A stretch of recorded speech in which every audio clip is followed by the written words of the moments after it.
Welcome to a captivating journey through history, geography, and scriptural connections. I'm excited to share the discoveries and insights I've gathered, and I invite you to explore and verify them for yourself.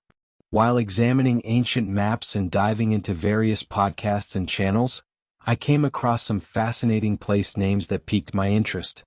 Together, let's uncover the potential links between these locations and the scriptural world. Today's focus is on the scriptural account of Noah dividing the land among his three sons Shem, Ham, and Japheth, as described in Genesis chapter 10 and the book of Jubilees chapter 8. We'll explore the possible locations and geographical areas allocated to each son. As we explore the Holy Land, it's essential to consider the biblical context of destruction and desolation. The prophecies in Jeremiah 9 verse 11 and Luke 19 verses 43 to 44 foretold the devastation of Jerusalem and Judah, including all surrounding cities due to the sins of the Israelites. These prophecies were fulfilled in the Babylonian exile, 586 BCE, and the Roman destruction, 70 CE. The consequences of sin had far-reaching effects on the land and its people. Keeping this historical and biblical context in mind will provide valuable insight as we study the demarcation of land by Noah. Another important factor to consider is the impact of the scramble for Africa. During the late 19th and early 20th centuries, European colonial powers divided and occupied nearly the entire African continent. As they established control, they often renamed towns, regions, and landmarks, replacing indigenous names with European ones. This widespread renaming wasn't just a matter of convenience. It played a significant role in erasing local histories, identities, and cultural heritage. As a result, many original place names, and the stories and meanings behind them, were lost or forgotten. This colonial legacy has made it more difficult to trace the historical and biblical significance of certain locations, as the names we see on modern maps may not reflect their ancient or pre-colonial identities. Jubilees 8 verse 10 to 11. And it came to pass in the beginning of the 33rd Jubilee, 1569 AM, that they divided the earth into three parts, for Shem and Ham and Japheth, according to the inheritance of each, in the first year in the first week, when one of us who had been sent was with them. And he called his sons, and they drew nigh to him, they and their children. And he divided the earth into the lots, which his three sons were to take in possession. And they reached forth their hands, and took the writing out of the bosom of Noah, their father. In scriptural chronology, a jubilee is a unit of time defined in Leviticus 25 verses 8 to 10. It consists of 1 jubilee equals 49 years, 7 cycles of 7 years. So, when the book of Jubilees refers to the 33rd Jubilee, it means 33 jubilees times 49 is equal to 1,617.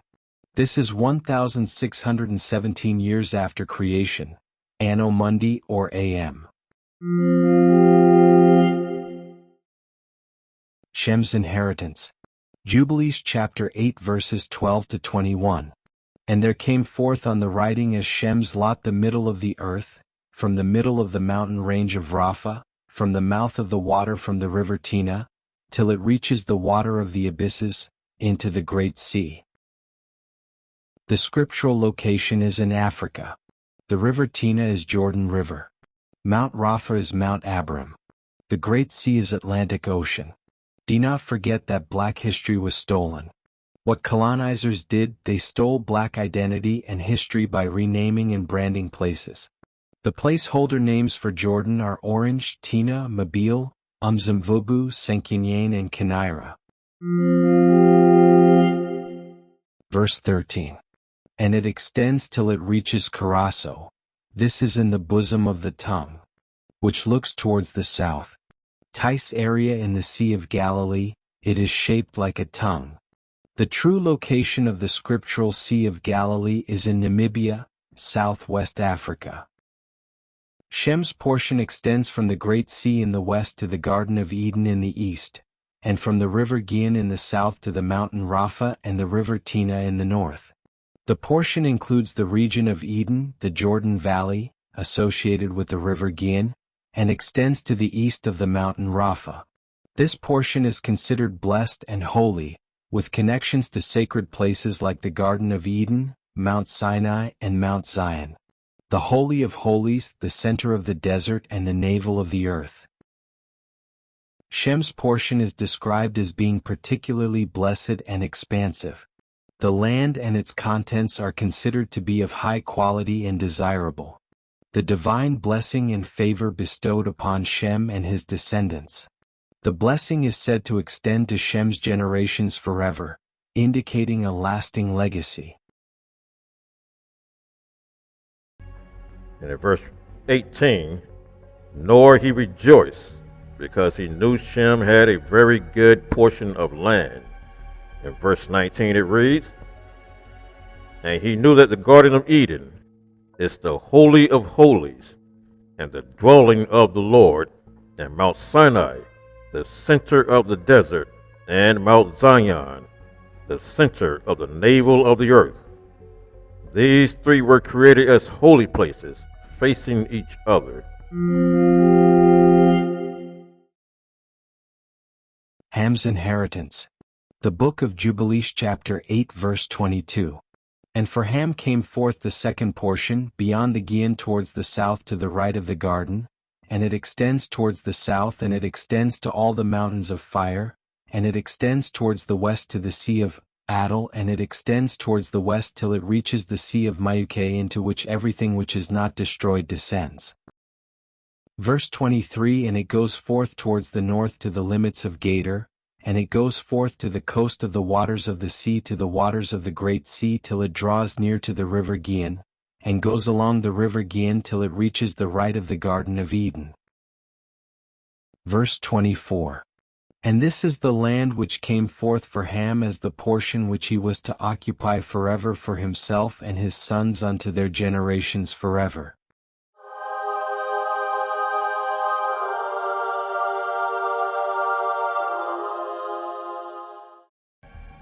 Jubilee says Ham's portion is beyond the Gihon towards the south to the right of the garden. Jubilees goes on to say Ham's portion extends towards the south to all mountains of fire. Jubilees emphasizes the south and the right of the garden.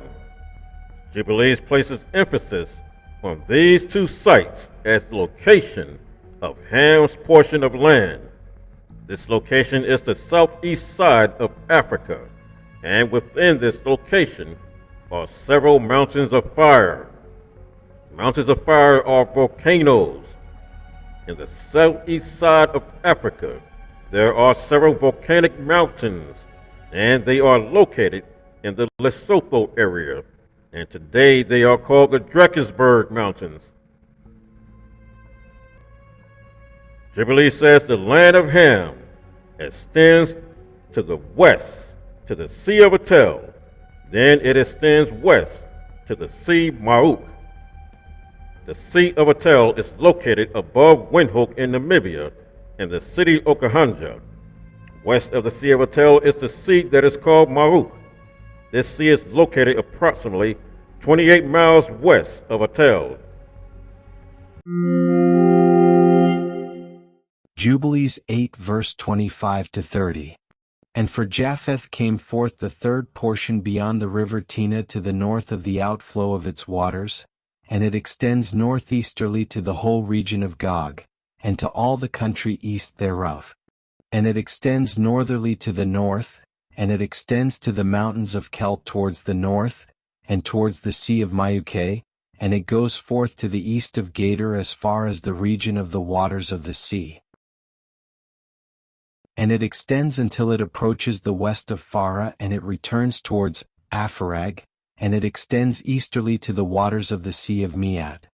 And it extends to the region of the river Tina in a northeasterly direction until it approaches the boundary of its waters towards the mountain Rapha, and it turns round towards the north.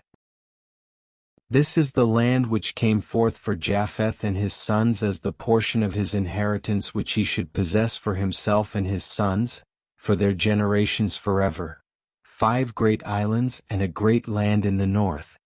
But it is cold, and the land of Ham is hot, and the land of Shem is neither hot nor cold, but it is of blended cold and heat.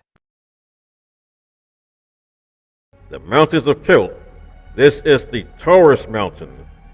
The Taurus mountain range, and part of this mountain range is the portion of Japheth's inheritance. Verse 27 says, Japheth's portion of land extends to Farah, spelled F-A-R-A. Farah is Parsa. Parsa is Persia. Jubilees, it mentions Epharad and Miak as locations of Japheth's land. However, Epharad and Miak, they have not been identified due to the scarcity of information. Inheritance of Shem, Ham, and Japheth, they are located in Africa. They are not located outside of Africa. All land outside of Africa is the territory of cavemen. Stay connected for more in-depth explorations of the biblical Holy Land. Subscribe and like to receive updates on future studies, insights, and analyses. Join the journey to uncover the rich history, prophecies, and significance of this sacred region.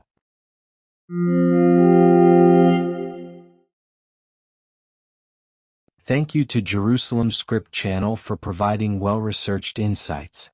For more in-depth explorations of the Holy Land's true location, check out Jerusalem Script YouTube channel. Thanks for watching. May the truth set you free and bring you closer to God, Elohim. Until next time, stay enlightened.